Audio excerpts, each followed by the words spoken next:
Train दुर्घटना स्थल को जाउछंती रेलमंत्री अश्विनी वैष्णव। किछि समय पूर्व सूचना देते कि उद्धार कार्य चली दुर्घटना स्थल में पहुंची करेंगे स्थिति अनुधान अश्विनी वैष्णव आ किछि समय पर पहुंचे। ट्रेन दुर्घटना स्थल को जाउछंती रेलमंत्री अश्विनी वैष्णव।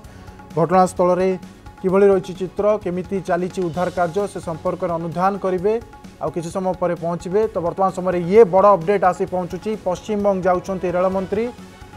पूर्व सूचना देते एनडीआरएफ एसडीआरएफ एवं रेलवे किभଳି भावे मिलित भाव सेठारे उद्धार कार्य लगी स्थिति अनुधान करने केंद्र रेलमंत्री अश्विनी वैष्णव मध्य घटनास्थल में जाई पहुँचे। किसी समय पर घटनास्थल को जाउछंती रेलमंत्री अश्विनी वैष्णव। ये बड़ अपडेट वर्तमान समय ब्रेकिंग न्यूज आसी पहुंचुची दुर्घटनास्थल में पहुंची करेंगे स्थिति अनुधान केंद्र रेलमंत्री अश्विनी वैष्णव।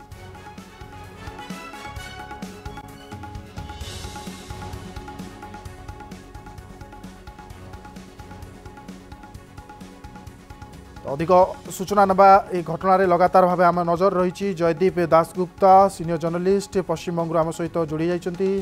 दासगुप्ता जी, आपसे जानना चाहूँगा ये जो एक्सीडेंट आज हुआ है सबको प्रभावित किया है, अभी फिलहाल क्या स्थिति है, क्या अपडेट आ रहा है? देखिए, सबसे पहला तो ये सबसे बड़ा बहुत बड़ा ट्रेजिक ट्रेन एक्सीडेंट है जो वासुदेवा करके दार्जिलिंग डिस्ट्रिक्ट के अंदर पड़ता है और जलपाईगुड़ी के पास ये एक्सीडेंट हुआ है सुबह 8 से 8 के बीच में। और तुरंत रेस्क्यू और अभी जो खबर आ रही है सामने इसमें ये है कि ऑफिशियली 5 डेथ एंड 25 इंजर्ड बताया जा रहा है। इंजर्ड लोगों को वासुदेवा हॉस्पिटल में भर्ती कराया गया है और कुछ लोगों को इमरजेंसी सिचुएशन में उनको जलपाईगुड़ी मेडिकल कॉलेज में लाया गया है। राहत और बचाव कार्य तुरंत शुरू कर दिया गया जैसे ही इंफॉर्मेशन सामने आया। अभी जलपाईगुड़ी दार्जिलिंग डिस्ट्रिक्ट के डीएम एसपी वहाँ पे मौजूद है, डॉक्टर्स, एम्बुलेंस, डिजास्टर मैनेजमेंट की टीम वहाँ पे स्टेट की तरफ से तो पहुंची हुई है। साथ ही साथ अगर देखा जाए तो सेंट्रल से भी मतलब एनडीआरएफ के 2 टीम वहाँ पे पहुंच चुकी है और राहत और बचाव कार्य चल रहा है। लेकिन बाधा वाली स्थिति ये है कि का मौसम है और धीमे धीमे बारिश हो रहा है, तो कहीं ना कहीं ये सारे जो प्रक्रिया है मतलब रिलीफ एंड रेस्क्यू ऑपरेशन का वहाँ कहीं ना कहीं को रोक रहा है। लेकिन जोर तौर से कोशिश की जा रही है। और मैं आपको और थोड़ा सा क्लियरली बता दूं क्योंकि ये एक्सीडेंट जो हुआ है ये कंचनजंगा एक्सप्रेस की थी और उसके पीछे एक गुड्स ट्रेन ने धक्का मारा और उसके बाद ही ये इंसिडेंट हुआ। तो पिछला जो हिस्सा है, पिछला कंचनजंगा एक्सप्रेस का जो पिछला तो एकदम लास्ट वाला डब्बा है वो सबसे ज्यादा क्षतिपूर्ण हुआ है और उसके वजह से ही इंजरी और ये सारी चीजें हुई है। पूरा ट्रेन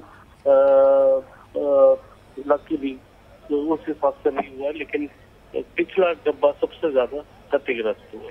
जी जयदीप जी, जानना चाहूँगा इतनी दिक्कत के बाद भी रेस्क्यू कैसे आगे बढ़ेगा? एसडीआरएफ एनडीआरएफ टीम भी वहाँ पर है, आपने बताया कि वो वेदर का कुछ दिक्कत भी है, कैसे आगे बढ़ेगा, क्या प्लान है, प्रशासन क्या बता रहा है? प्लान देखिए, सबसे पहले तो ये रहता है कि जो इंजर्ड है उनको तुरंत बचाया जाए, उनको जो सीरियस कंडीशन है उनको तुरंत से जल्दी मेडिकल फैसिलिटी पहुंचाया जाए और साथ ही साथ ये देखना कि मलबे के अंदर और कोई बचा हुआ है कि नहीं, ट्रेन के अंदर और कोई बचा हुआ है कि नहीं इंजर्ड। रेस्क्यू में यही सबसे ज्यादा इम्पोर्टेंट एरिया है क्योंकि जो सीरियसली इंजर्ड है उनको तुरंत से तुरंत मेडिकल सेवा प्रदान किया जाए। इसी पे फोकस होकर डिस्ट्रिक्ट एडमिनिस्ट्रेशन स्टेट गवर्नमेंट की तरफ से अगर देखा जाए तो दार्जिलिंग डिस्ट्रिक्ट के अंदर ही पड़ता है, तो डीएम और एसपी घटना स्थल पे ही मौजूद है और जितना ज्यादा हो सके कोशिश की जा रही है। जी जयदीप जी, जानना चाहूँगा अभी जो इन्फॉर्मेशन आया था कि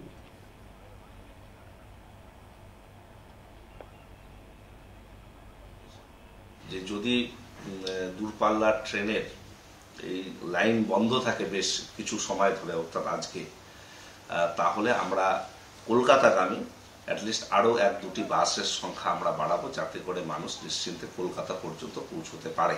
শিলিগুড়ি তেনজিং নড়িয়া বাস স্ট্যান্ড থেকেও সেটা আমরা ব্যবস্থা করছি। পাশাপাশি 10টি বাস আমরা রাঙাপাড়িতে পাঠাচ্ছি, সেখানে উদ্ধার কার্যে সহযোগিতা করবার জন্য, এবং যারা যাত্রীরা আটকে রয়েছে তাদেরকে যাতে অ্যাটলিস্ট শিলিগুড়ি বা অন্য কোথাও নিয়ে আসা সম্ভব হয়, সেই কাজটা আমরা তদারকি শুরু করেছি।